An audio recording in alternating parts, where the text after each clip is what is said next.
In today's video, I'm going to teach you how to create New Year template Brevo.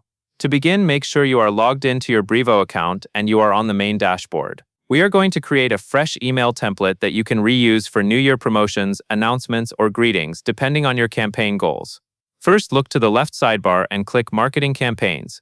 This area is where Brevo keeps your campaign tools organized, including email creation and design resources. After you open Marketing Campaigns, go to Email, then choose Templates.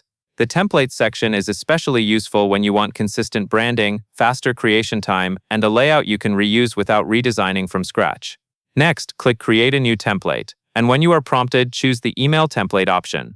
This ensures you are building a template specifically for email campaigns with the right structure and formatting. Once the template editor opens, click Add Content.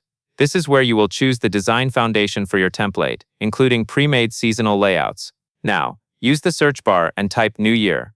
Searching helps you quickly narrow down the library to designs that match the holiday theme, like celebration visuals, countdown styles, or festive banners. When the results appear, select the template that best fits your message and brand style, then click Use Template. After you choose it, the design will load into the editor so you can customize it. From here, edit your message. Replace the default text with your own headline, body copy, and any call to action wording you want to include. If the template contains images, make sure they match your brand and that any promotional details are accurate. Take a moment to review spacing and readability as well, since clear formatting helps your email look professional on both desktop and mobile. When you are satisfied with the content, click Save. Saving locks in your changes and stores the template in your library, ready for future campaigns. If you plan to reuse it, consider giving it a clear name inside your template list later so you can find it quickly. And that is all there is to it.